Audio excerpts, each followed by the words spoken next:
Magandang araw, Malacanang Press Corps.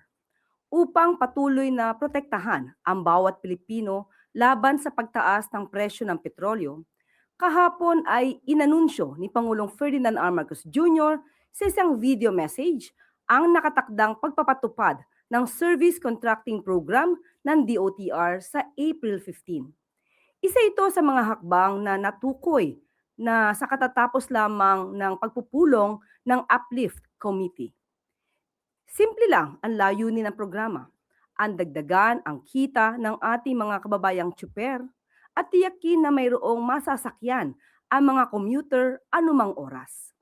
Sa ilalim ng Service Contracting Program, babayaran ang mga operator at driver ng mula 40 hanggang 100 pesos kada kilometro bilang dagdag sa kanilang kita mula sa pamamasada.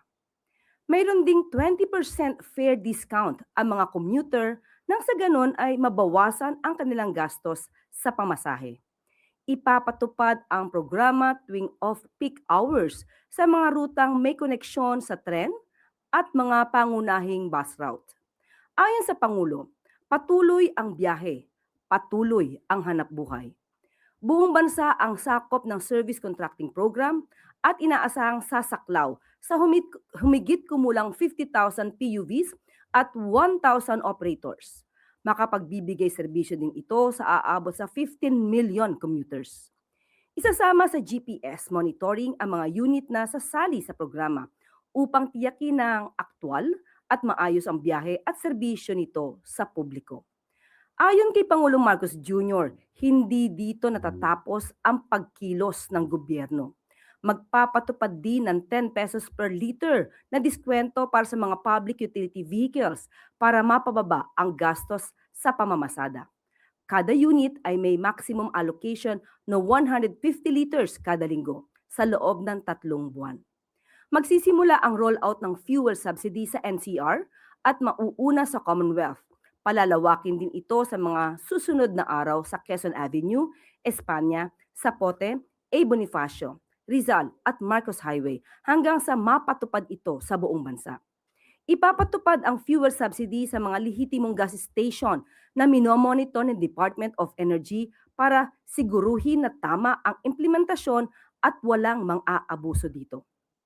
Maayos at maaasahan na biyahe para sa commuters at higit sa lahat ay hanap buhay na may dignidad para sa lahat. Sama-sama natin itong makakamit bilang nagkakaisang bayan.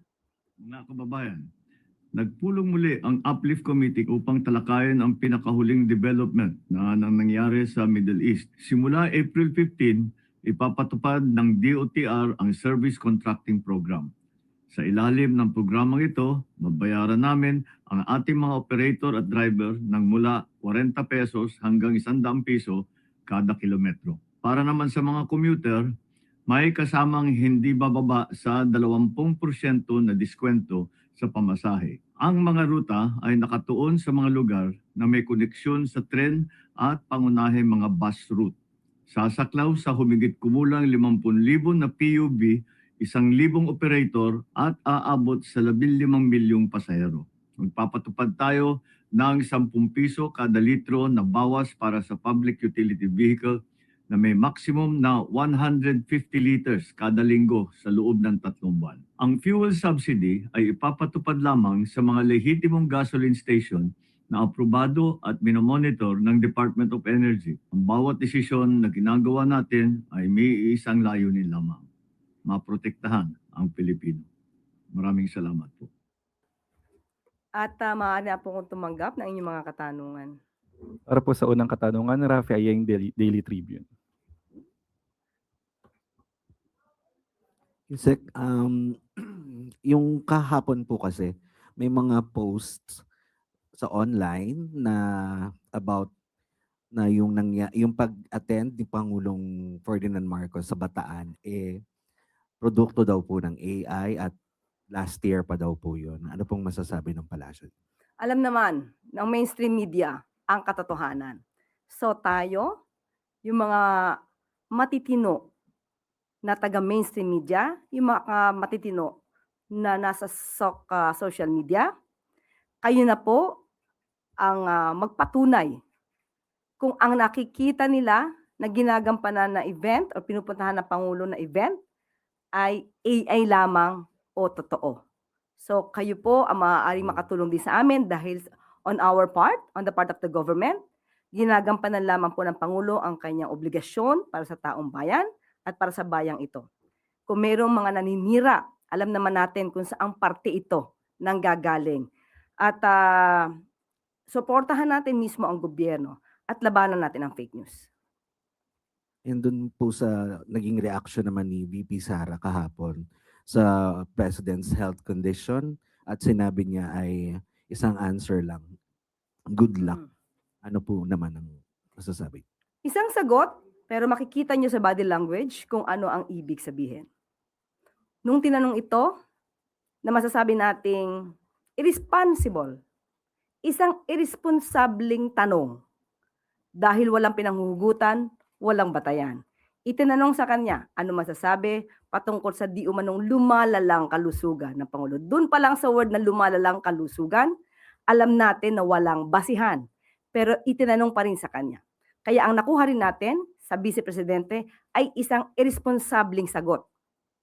Good luck. With a smile. At lahat ng sa paligid niya ay nagtatawanan. Bilang isang Pilipino, hindi natin gawi ang mangutya, pagtawanan, ang sinumang may sakit. Lalong-lalo na kung ito'y ginagawa lamang. Ginagawang sakit para masira ang Pangulo. Ang sabi nga nila, an idle mind is the playground. Or rather, an idle mind is devil's playground. So makikita natin, tumawa, is that a last laugh mentality or mockery of misery? Hindi ba dapat ang isang tao kapag may sakit, mas binibigyan natin ng atensyon at binibigyan natin ng dasal para mas maging maigi ang kalusugan?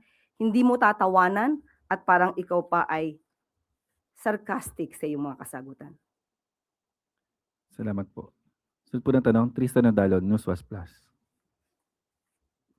Yusek, good afternoon. Follow-up na rin po doon sa fake news kasi may question po ko on anti-fake news efforts ng Malacanang. Kahapon po sinabi na nakakapansin ng surge of fake news sa kalusugan ng Pangulo recently. No?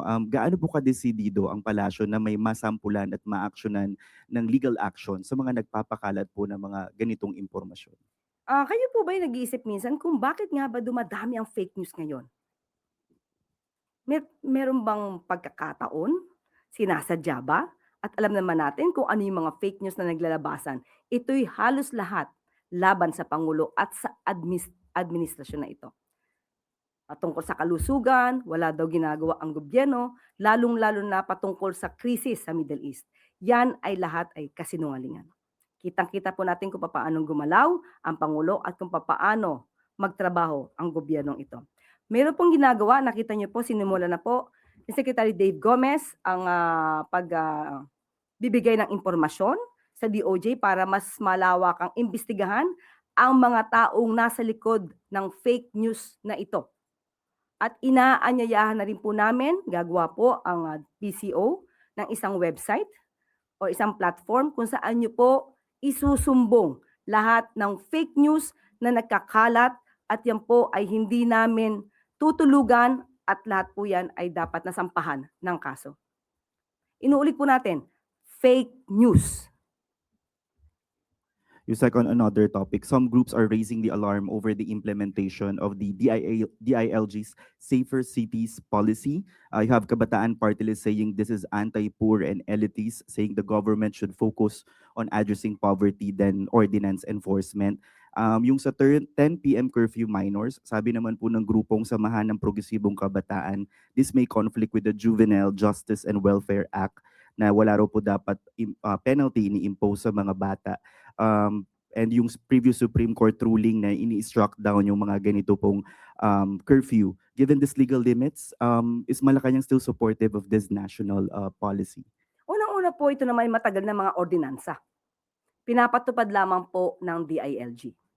So ang pagdidisiplina sa mga kabataan, nakita po natin sa mga news na yung mismong nanay ang nagrereklamo na ang mga anak nilang minor de edad ay hindi nila mapauwi at matigas ang ulo. Hindi po naman ibig sabihin ng pagdidisiplina sa mga kabataan para mas maging safe sila at protected ay anti-poor na. Hindi po lahat ng pagdidisiplina ay sasabihing anti-poor. Ito po ay para sa protection ng bawat Pilipino. Last na lang po. May paalala na lang po bang Malacanang sa law enforcement agencies that baka yung iba po ang tendency is ma-abuse yung power to enforce these ordinances? Sa lahat na ng aabuso, ngayon pa lamang po, isumbong niyo po agad para po maproteksyonan din ang mga inaabuso at mapanagot ang mga otoridad na nang-aabuso ng kanilang kapangyarihan. Thank you. Hardy Balbuena, IBC 13.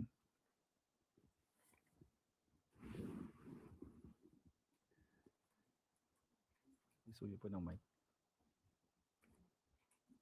Hi, good afternoon, Yusek.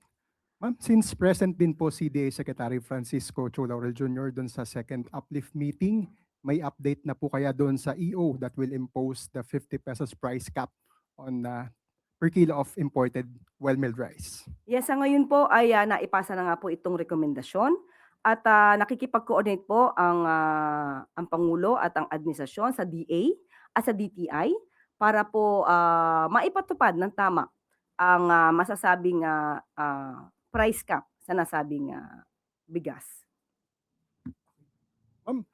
Is the uplift committee or the president also considering imposing discounts through subsidies sa iba pang varieties ng rice, especially po sa local, since yun po yung tumataas talaga? Sa ngayon, wala pa po napag-uusapan doon. At itutuloy ko lang po yan. Noong nakaraang press briefing na itanong po sa atin kung bakit may tumataas na mga presyo sa palengke. Kasi po, ang DTI po, ang covered po ng DTI ay mga groceries. Sa pagdating naman po sa mga palengke, ang may hawak po dito, ang jurisdiction po dito ay ang DA. So tinanong po natin mismo si Secretary Kiko Laurel Jr. kung bakit mayroon na nagrereklamo na tumataas ang presyo ng mga bilihin sa palengke kung ikukumpara dahil sinabi nga na hindi magtataas ng presyo ng mga basic needs at prime commodities sa grocery. Ang sabi kasi ni Secretary Kiko Laurel, kung ikukumpara ang mga supply sa grocery, usually umaabot ito ng 60 days na inventory. So maaaring hindi agad magtaas. Unlike po sa mga palengke na karaniwan ay mga kada araw bumibili ng kanilang mga supplies kaya medyo tumataas because of the logistic. Pero kapag ka po naman inabuso rin ng mga kababayan natin ang pagbebenta ng mga basic goods diyan po sa palengke, ipagbigay alam nyo rin po sa Department of Agriculture. Ibibigay ko po sa inyo mamaya ang daily price report po as of April 9, 2026 na ibinigay po ng Department of Agriculture. Ibibigay ko po sa inyo mamaya. Salamat po. Follow-up question, Ivy Reyes, Pilinario. USEC Ambassador Babe Romualdez said we're asking for a 6-month extension of Washington's temporary waiver on to buy Russian crude oil. Can we confirm this with the palace po? Hindi ko po natanong sa ngayon. Siguro maya-maya po itatanong ko po sa kanila at maibibigay ko po sa inyong kasagutan. And USEC, can we just get the clarification on when can we expect the result of the president's decision on DBCC's recommendations po? Because we've been waiting for it for... Yes, binanggit po kanina, hinintay lamang po namin ang pag-anunsyo ng Pangulo by next week. By next week. Salamat po. Christian Bascones, PRTV.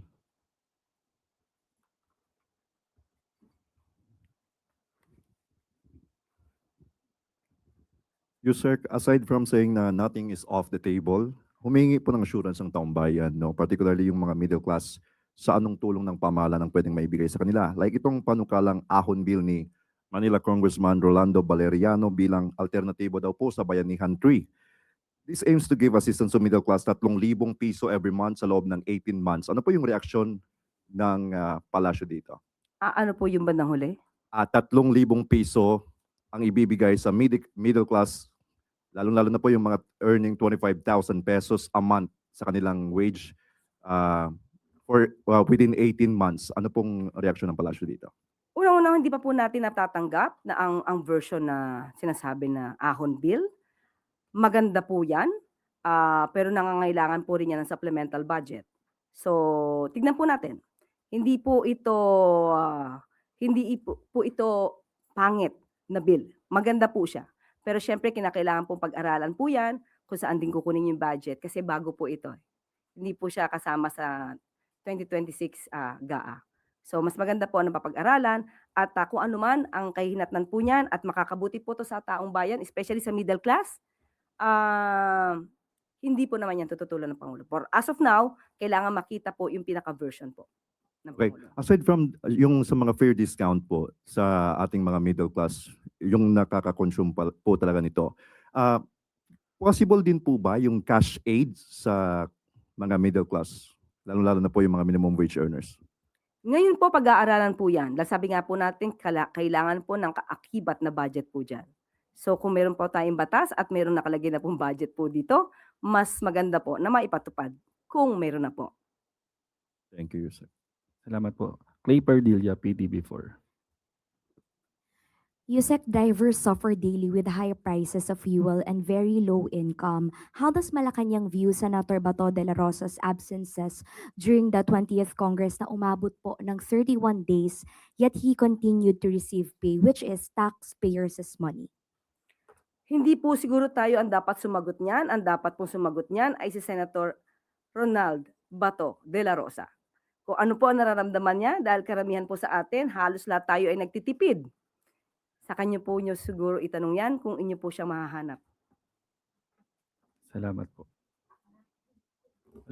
Wala na pong katanungan. Balik na po sa iyo, Yusek. Maraming salamat. At bago tayo magtapos, Pangulong Ferdinand R. Marcos Jr. naging abala nitong nagdaang linggo upang iangat ang pamumuhay ng ating mga kababayan sa kabila ng mga pagsubok sa loob at labas ng bansa. Noong Lunes, malugod na tinanggap ni Pangulong Marcos Jr. ang mga opisyal ng Mitsubishi Motors Corporation kasama si Chief Executive Officers Takao Kato upang pag-usapan ang kanilang planong mag-produce ng hybrid electric vehicle sa ilalim ng Electric Vehicle Incentive Strategy Program. Pinangunahan din ng Pangulo ang oath-taking ng mga bagong halal na opisyal ng Vice Mayors League of the Philippines kung saan binigyan diin ang pagpapalakas ng kakayahan, pondo at digitalization ng mga LGU upang mas mapabuti ang serbisyo sa taumbayan at mapatatag ang ugnayan ng lokal at pambansang pamahalaan. Noong Martes, pinangunahan ni Pangulong Marcos Jr. ang Uplift Committee meeting upang i-review ang rekomendasyon ng DBCC sa fuel excise tax at ang ibang mga hakbang upang mapabilis ang tulong sa taumbayan na apektado ng mataas na presyo ng langis. Nitong Miyerkules ay bumisita naman si Mexican businessman at philanthropist Victor Gonzalez Herrera kay Pangulong Marcos Jr. bilang bahagi ng pagdating ng pilgrim image ng Our Lady of Guadalupe sa June 13, 2025. Inaasahan na mapapalakas nito ang spiritual at cultural significance ng mga Katolikong Pilipino sa bansa. Kasunod dito ay agad na pinangunahan ng Pangulo ang ika-4 na PISAC Education and Job Sector Group Meeting upang matiyak ang agarang suporta para sa mga umuuwing OFW sa pamamagitan ng job matching, targeted upskilling at tulong sa pagnenegosyo. Pinalakas din ito ang digitalization at suporta sa mga MSMEs. Kinagabihan naman ay dumalo si Pangulong Marcos Jr. sa 75th anniversary ng Philippine Holy See Diplomatic Relations sa Intramuros, Manila. Kahapon Huwebes ay pinangunahan ni Pangulong Marcos Jr. ang ika-84 na anibersaryo ng Araw ng Kagitingan kasabay ng pag-alala sa kabayanihan at sakripisyo ng mga bayani ng Bataan at Corregidor. Dito ay binigyan diin ng Pangulo na ang tunay na lakas ng bansa ay hindi lamang nasusukat sa tagumpay, kundi sa kakayahan ng bawat isa na tumindig, magkaisa, at bumangon sa gitna ng mga hamon. Tuloy-tuloy din ang pagsuporta ng pamahalaan sa mga veterano sa pamamagitan ng pagpapalawak ng serbisyong pangkalusugan at benepisyo. Sa gitna ng mga pagsubok sa bansa, walang humpay ang pagtatrabaho ni Pangulong Marcos Jr. at ng pamahalaan para sa mamamayang Pilipino. Muli, makakaasa po ang lahat na ang Pangulo ay matagumpay na ginagampanan ang kanyang sinumpaang tungkulin para sa bayan.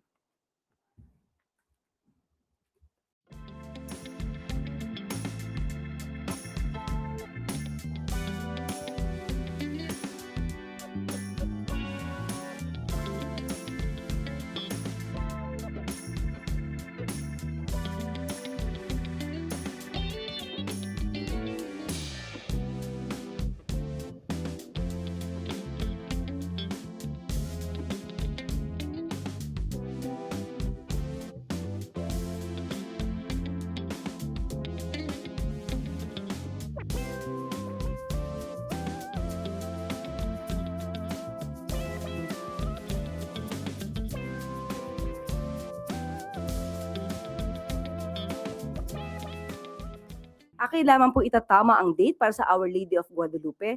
Instead of June 13, 2025, it should be June 13, 2026. At mayroon po tayong babasahin na mensahe. President Ferdinand R. Marcos Jr. has appointed Dita Angara Matay as Secretary of the Department of Tourism, bringing in a seasoned public servant with decades of experience in trade, investment, and international economic engagement. Prior to her appointment, Angara Matay served as commercial counselor at the Philippine Trade and Investment Center in Tokyo, where she led strategic partnerships with Japanese industries, one of the Philippines' key sources of investment, technology, and tourism.